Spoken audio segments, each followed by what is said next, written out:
ദേവപഞ്ചമി ഭാഗം 33. രണ്ടുപേരും ഒരുമിച്ച് ഇതുമായിട്ട് ക്ഷേത്രത്തിന് ചുറ്റും 3 പ്രാവശ്യം വലം വെച്ച് ഇത് ദേവി നടയിലേക്ക് സമർപ്പിക്കണം. അയാൾ പറഞ്ഞതും പഞ്ചമി ആര്യനെ നോക്കി. വാങ്ങാൻ എന്നുള്ള രീതിയിൽ അവൻ കണ്ണുകൾ കൊണ്ട് അനുവാദം കൊടുത്തതും അവളത് വാങ്ങി.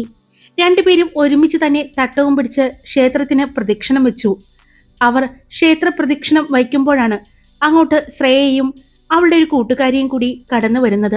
ആര്യനെയും പഞ്ചമിയെയും കണ്ട ശ്രേയയ്ക്ക് ദേഷ്യം തോന്നി.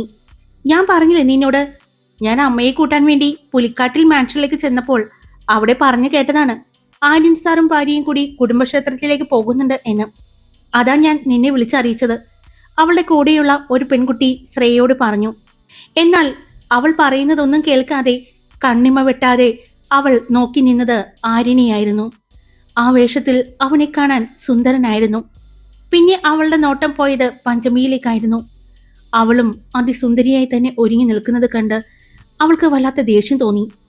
കണ്ടില്ലേ, ഇനി പോകാലോ, ശ്രേയയുടെ കൂട്ടുകാരി പറഞ്ഞു. കുറച്ചു സമയം കൂടി, ശ്രേയ പറഞ്ഞുകൊണ്ട് അവിടെ തന്നെ നിന്നു. ആ സമയം പഞ്ചമിയും ആര്യനും കൂടി ക്ഷേത്രപ്രദക്ഷിണം കഴിഞ്ഞു ദേവി നടയിലേക്ക് വന്നു. ഇനി രണ്ടുപേരും നന്നായി പ്രാർത്ഥിച്ച് ആ തട്ടവും നിലവിളക്കും ദേവി നടയിലേക്ക് വെച്ചോളൂ, തിരുമേനി പറഞ്ഞു. പ്രാർത്ഥിക്കുമ്പോൾ ദീർഘദാമ്പത്യത്തിനും ദാമ്പത്തിക സ്ഥിരത, നല്ല ആരോഗ്യം, കുടുംബ വിജയം എന്നിവയ്ക്കായി അനുഗ്രഹങ്ങൾ നേടിക്കോളൂ. ഗൗരി ശങ്കര പൂജ നടത്തിയിട്ടുണ്ട്. സന്തോഷകരമായ ദാമ്പത്യ ജീവിതത്തിന് ശിവനും പാർവതി ദേവിക്കും സമർപ്പിക്കുന്ന ഒരു പ്രത്യേക വഴിപാടാണ്, തിരുമേനി പറഞ്ഞു. പിന്നെ മുത്തശ്ശി വേറെയും വഴിപാടുകളെല്ലാം നടത്തിയിട്ടുണ്ട്. അതിൻ്റെ എല്ലാം പ്രസാദം വാങ്ങിയിട്ട് വേണം പോകാൻ.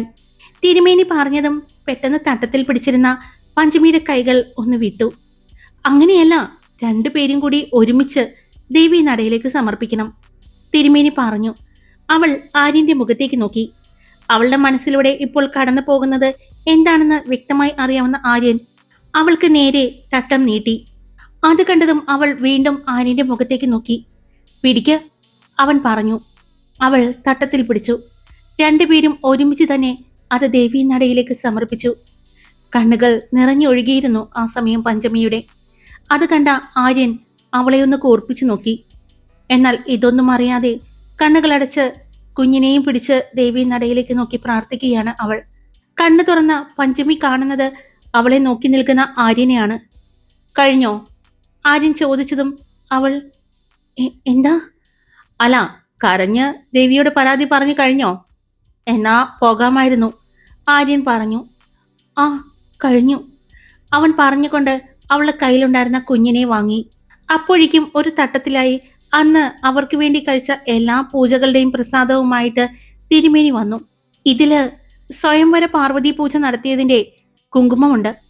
ഈ കുങ്കുമം ഭാര്യയുടെ സീമന്തരേഖയിലേക്ക് ചാർത്തിക്കൊള്ളൂ, അയാൾ പറഞ്ഞതും ആര്യൻ അവളെ ഒന്ന് നോക്കി.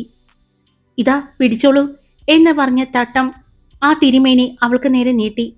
അവൾ തട്ടം വാങ്ങി കയ്യിൽ പിടിച്ചതും ആര്യനോട് പ്രസാദം തൊട്ടോളൂ, അയാൾ പറഞ്ഞു. വെറ്റിലയിലിരിക്കുന്ന കുങ്കുമത്തിലേക്ക് ആര്യന്റെ കൈകൾ നീണ്ടു.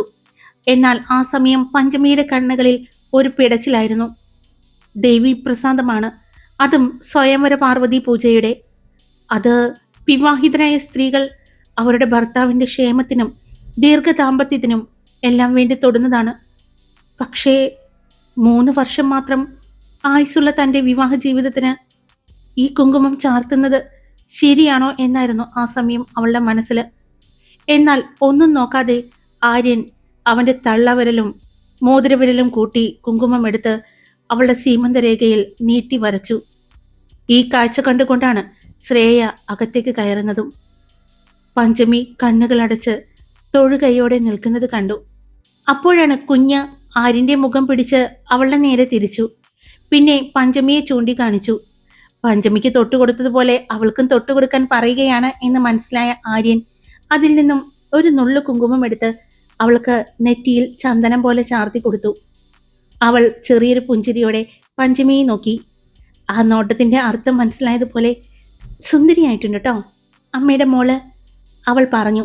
എന്നാൽ അമ്മ എന്ന് പറഞ്ഞ വാക്കിൽ കുടുങ്ങിക്കിടക്കുകയായിരുന്നു ആ സമയം ആര്യൻ.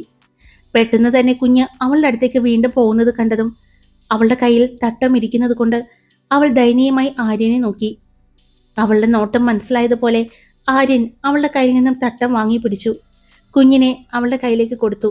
അവളുടെ കയ്യിലേക്ക് ചെന്നതും ആ കുഞ്ഞി കൈകൾ കൊണ്ട് രണ്ട് കവിളിലും പിടിച്ച് അവളുടെ കവിളിൽ അമർത്തി ചുംബിക്കുന്ന കുഞ്ഞിനെ കണ്ട് ആര്യന്റെ ചുണ്ടിൽ ഒരു ചെറു പുഞ്ചിരി വിരിഞ്ഞു. എന്നാൽ അത് പുറത്തേക്ക് വരാതെ വിദഗ്ധമായി തന്നെ അവൻ മറച്ചു പിടിച്ചു. ഇതെല്ലാം കണ്ടുകൊണ്ട് നിന്ന ശ്രേയയ്ക്ക് ദേഷ്യം ഇരട്ടിച്ചു. അവളുടെ മനസ്സിൽ ആര്യന്റെ മുഖം വളരെ ശക്തമായി കടന്നു വന്നു.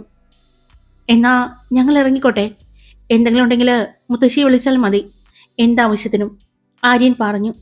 അറിയാം, പറയാതെ തന്നെ മുത്തശ്ശി എല്ലാം ചെയ്തു തരുന്നുണ്ട്, തിരുമേനി പറഞ്ഞു. എന്നാ ഇറങ്ങട്ടെ. ആ പിന്നെ ഇനി കുറച്ച് ദിവസം കൂടി കഴിഞ്ഞാൽ മോളുടെ 1ാം പിറന്നാളാണ്. അതിൻ്റെ അറിയാം അറിയാം സർ, മുത്തശ്ശി എല്ലാം ഏർപ്പാടാക്കിയിട്ടുണ്ട്. കുഞ്ഞിൻ്റെ പിറന്നാൾ ദിവസം 3 ദിവസമാണ് ഇവിടെ വരുന്നവർക്ക് മുഴുവൻ അന്നദാനവും പൂജകളും എല്ലാം മുത്തശ്ശിയാണ് നേർന്നിരിക്കുന്നത്, അയാൾ പറഞ്ഞു. എന്നാൽ ശരി എന്ന് പറഞ്ഞ് അവർ പുറത്തേക്കിറങ്ങി. ആര്യനും പഞ്ചമിയും ഒന്നുകൂടി ദേവി നടയിൽ നിന്ന് തൊഴുതുകൊണ്ട് കാറിനടുത്തേക്ക് നടന്നു. കാറിൽ കയറി ആര്യന്റെ കാറ് മുന്നോട്ട് പോകുമ്പോഴും അവിടെ മാറി നിന്ന ശ്രേയയ്ക്ക് വല്ലാത്ത സങ്കടവും ദേഷ്യവും എല്ലാം തോന്നി. ആര്യവീർ എന്ന് പറയുന്ന വ്യക്തിയെക്കുറിച്ച് കേട്ടിട്ടുണ്ട്, പക്ഷെ കണ്ടിട്ടില്ലായിരുന്നു.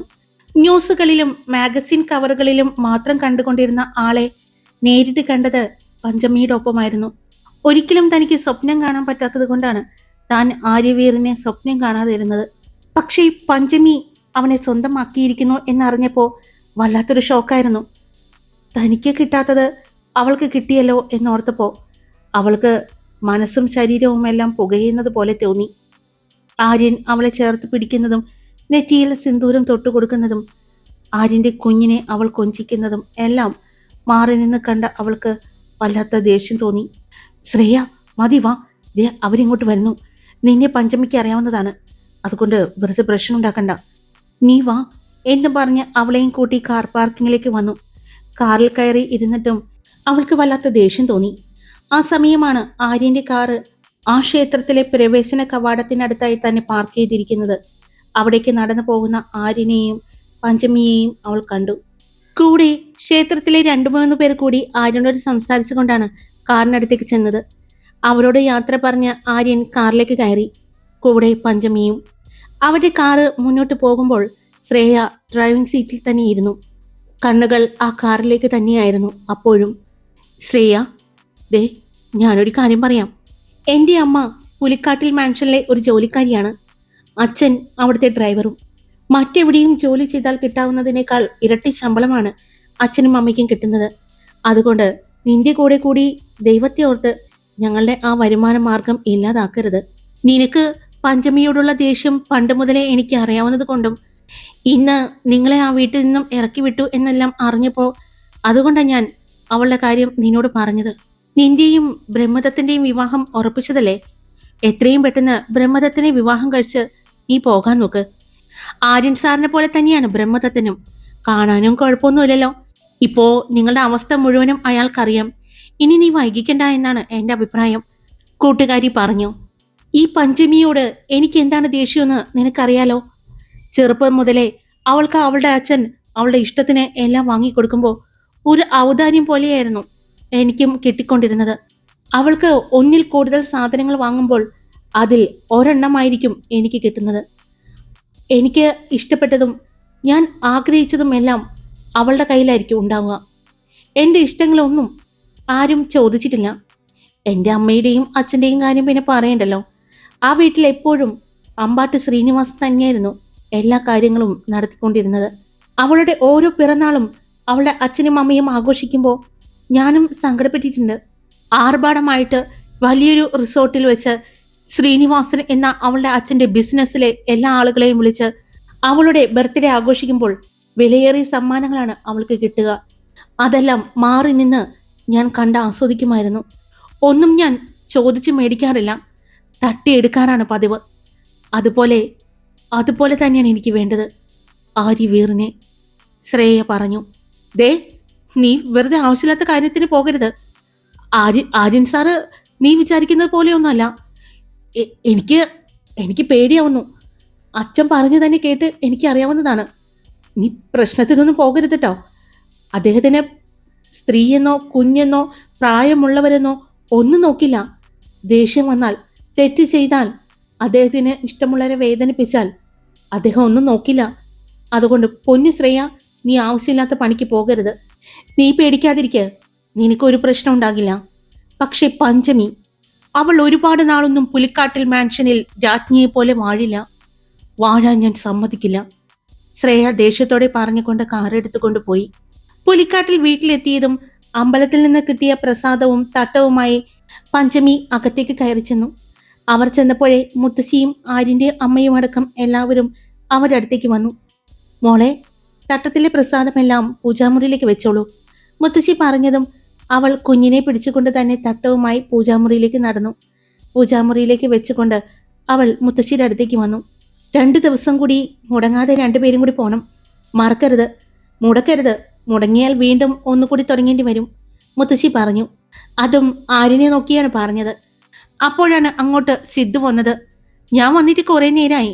നീ ക്ഷേത്രത്തിലേക്ക് പോയിരിക്കുകയാണെന്ന് മുത്തശ്ശിയെ പറഞ്ഞത്. നീ വാ, നമുക്ക് അങ്ങോട്ടിരിക്കാം എന്ന് പറഞ്ഞ് അവിടെയുള്ള ഒരു മനോഹരമായ സ്വിമ്മിംഗ് പൂളിന്റെ ഏരിയയിലേക്കാണ് ആര്യൻ അവനെയും കൊണ്ടുപോയത്. അവിടെ ഭംഗിയുള്ള ടേബിളും 3-4 ചെയറും ഇട്ടിട്ടുണ്ട്. അവിടെയായി ആര്യൻ ഇരുന്നു, കൂടെ സിദ്ധാർത്ഥും. എന്തായി, നാളത്തെ കാര്യങ്ങളെല്ലാം ഓക്കെ അല്ലേ? ആര്യൻ ചോദിച്ചു. എല്ലാം ഓക്കെയാണ്. ഈ പഞ്ചമിയുടെ അച്ഛന് ഇനി മറ്റെവിടേക്ക് സ്ഥലങ്ങളുണ്ടെന്ന് അറിയാൻ പറ്റിയോ? എല്ലാ ഡീറ്റെയിൽസും എടുത്തില്ലേ? ഏകദേശം എല്ലാം എടുത്തിട്ടുണ്ട്. അദ്ദേഹം ബിനാമിയെ വെച്ച് 2-3 പ്രോപ്പർട്ടികൾ കൂടി വാങ്ങിയിട്ടുണ്ടെന്ന് ഒരു അറിവ് കിട്ടിയിട്ടുണ്ട്. ഞാൻ അതിന്റെ പുറകെ തന്നെയുണ്ട്, സിദ്ധു പറഞ്ഞു. എനിക്കും ചെറിയൊരു സംശയം ഉണ്ടായിരുന്നു. പിന്നെ മറ്റൊരു പ്രധാന കാര്യം പറയാൻ വേണ്ടിയാണ് ഞാൻ വന്നത്. നിന്റെ മുത്തച്ഛനും അദ്ദേഹവും കൂടി ചേർന്ന് ഒരു പ്രോപ്പർട്ടി വാങ്ങിയിട്ടുണ്ട്. അതായിരുന്നു അവരുടെ സൗഹൃദത്തിന്റെ തുടക്കം എന്നാണ് എനിക്കറിയാൻ സാധിച്ചത്. ഇപ്പോഴും അത് അവരുടെ 2 പേരുടെ പേരിൽ തന്നെയാണ്. എവിടെ? ആര്യൻ ചോദിച്ചു. അത് കുടകിലാണ് വാങ്ങിയിരിക്കുന്നത്. എന്തായാലും നീ അതിന്റെ ഡീറ്റെയിൽസ് ഒക്കെ എനിക്കൊന്ന് സെൻഡ് ചെയ്തിട്ടേക്ക്. ഞാനത് നോക്കിയിട്ട് പറയാം, ആര്യൻ പറഞ്ഞു. വീണ്ടും അവരുടെ സംസാരം നീണ്ടുപോയി. ആ സമയം കൊണ്ട് പഞ്ചമി ഡ്രസ്സെല്ലാം മാറി കുഞ്ഞിനെയുമായിട്ട് താഴേക്ക് വന്നു. കുഞ്ഞിന് ഭക്ഷണമെല്ലാം കൊടുത്ത് വീണ്ടും മുത്തശ്ശിയും ആര്യന്റെ അമ്മയും ചെറിയമ്മമാരും വരദയും നക്ഷത്രയും വേദികയും അനന്യയും എല്ലാമായി സംസാരിച്ചുകൊണ്ടിരിക്കുമ്പോഴാണ് ആര്യന്റെ അച്ഛനും ചെറിയച്ഛന്മാരും അങ്ങോട്ട് വരുന്നത്. അവരെ കണ്ടതും എല്ലാവരും എഴുന്നേറ്റു. ഇരിക്കിരിക്ക്, എന്താണിവിടെ ഒരു സംസാരം? സാധാരണ ഈ സമയമാകുമ്പോൾ ടിവിയുടെ മുന്നിലാണല്ലോ കാണാറ്. ആര്യന്റെ അച്ഛൻ ചെറിയൊരു പുഞ്ചിരിയോടെ പഞ്ചമിയെ നോക്കി. പിന്നെ ആര്യന്റെ അമ്മയോടെ ചോദിച്ചു. ഒന്നുമില്ല, ചുമ്മാ ഇവരുടെ കോളേജിലെ വിശേഷങ്ങളൊക്കെ കേട്ടോണ്ടിരിക്കുകയായിരുന്നു, ആര്യന്റെ അമ്മ പറഞ്ഞു. മോളിനി തിരിച്ച് ബാംഗ്ലൂർക്ക് പോകുന്നില്ലല്ലോ? ആര്യന്റെ അച്ഛൻ പഞ്ചമിയോട് ചോദിച്ചതും ഇല്ലങ്കിളെ, ഞങ്ങൾ 2 പേരും പോകുന്നില്ല, പെട്ടെന്ന് വരദ പറഞ്ഞതും അതിന് അഡ്മിഷന്റെ കാര്യമൊന്നും ഞങ്ങൾ തീരുമാനിച്ചില്ലല്ലോ, മുത്തശ്ശി പറഞ്ഞതും അവൾ മുത്തശ്ശിയെ നോക്കി.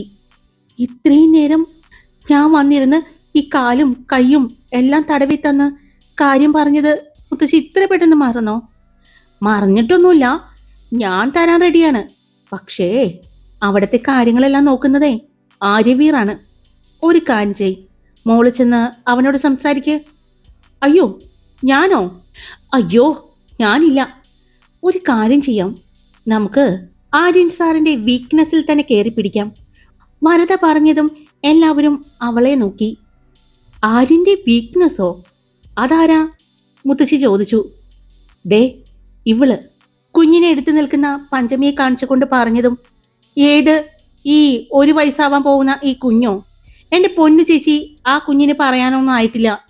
അനന്യ പറഞ്ഞതും അയ്യോ, ഞാൻ പറഞ്ഞത് ദേ ഇവളുടെ കാര്യമാണ്. ആദ്യത്തെ ടാസ്ക്കാണ് ഞാൻ ഇവൾക്ക് കൊടുക്കുന്നത്. ഭാര്യ പറയുന്നത് ഭർത്താവ് കേൾക്കണം എന്നാണല്ലോ. ദേ, നിനക്ക് എന്നെ ഇനിയും കാണണമെന്നുണ്ടെങ്കിൽ മര്യാദയ്ക്ക് പോയി എൻ്റെ കൂടി അഡ്മിഷൻ റെഡിയാക്കിക്കോ. നിന്റെ ഏകദേശം റെഡി ആയിട്ടുണ്ടെന്ന് എനിക്ക് തോന്നുന്നു. ആ കൂട്ടത്തില് എൻ്റെ കൂടി പറഞ്ഞ് നീ തന്നെ സമ്മതിപ്പിക്കണം. വരദ പറഞ്ഞതും ഞാനോ? ഞാൻ സംസാരിക്കില്ല. അതെന്താ സംസാരിച്ചാല്? ആര്യവീറിന്റെ കാര്യത്തില് ആര്യവീറിനെ പോലെ തന്നെ ഭാര്യയ്ക്കും അധികാരമുണ്ട്. അതുകൊണ്ട് മോള് തന്നെ സംസാരിക്കണം. വരദ പറഞ്ഞുകൊണ്ടിരിക്കുമ്പോഴാണ് അങ്ങോട്ട് ആര്യന്റെ സഹോദരന്മാരും കയറി വരുന്നത്. ദേ വരദ, ഞാനില്ലാട്ടോ, ഞാൻ പറഞ്ഞാലൊന്നും അദ്ദേഹം കേൾക്കില്ല.